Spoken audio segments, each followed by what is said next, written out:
Thank you very much. Good morning, everybody. My name is Gary Gladstone. Honored to be chair of the Intentional Community Consortium, and what a delight to welcome. We've got about 90 people here, about 40 or 50 online virtually. Hopefully they can hear me, and it's the first time we've done hybrid. I think it's going to work. I certainly hope so. Anyways, bottom line, thank you very much, and good morning. Now, if we can get the clicker to work, we'll be in business. Hello, clicker.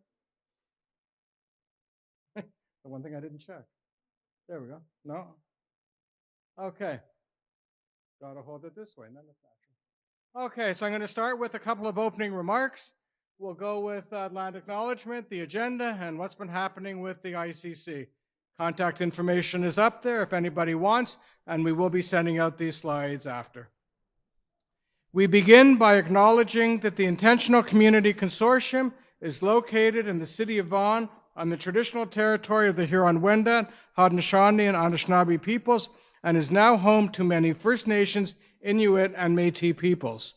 As a national network with members across the country, we recognize that each of us is joining from lands with their own distinct histories, nations, and relationships.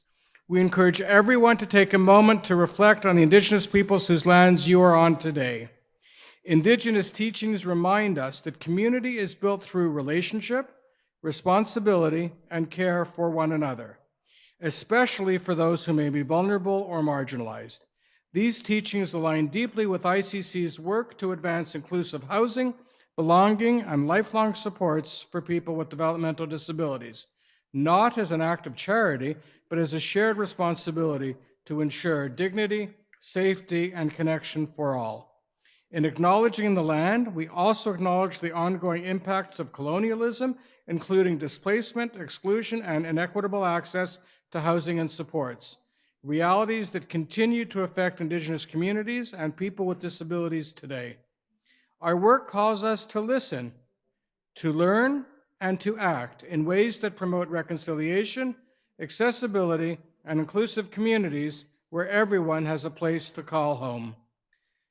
May this acknowledgement ground our meeting in respect, humility, and purpose, and guide our discussions toward building communities rooted in belonging, care, and justice.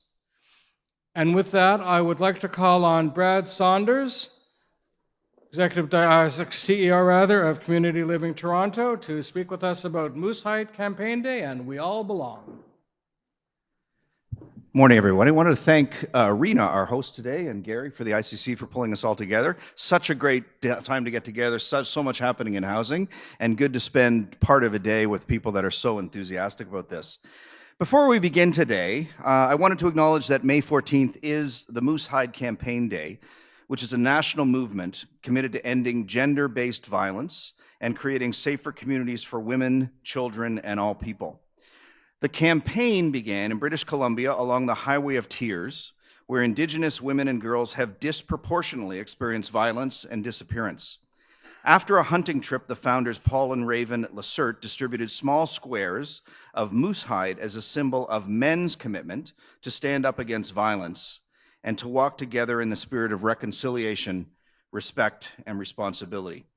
What has started as a grassroots Indigenous-led movement has grown across Canada, bringing together schools, government, workplaces, and community organizations in a shared commitment to safety, dignity, and healing. For those of us working in housing and community services, this message resonates deeply. Safe housing and strong communities are built not only through programs and policies, but through relationships grounded in respect, inclusion, and care for one another. In short, belonging. I'd like to invite us to take a brief moment of quiet reflection for those impacted by violence, for the families and communities carrying loss and trauma, and for the role each of us can play in creating safer communities. If you'll take a moment with me.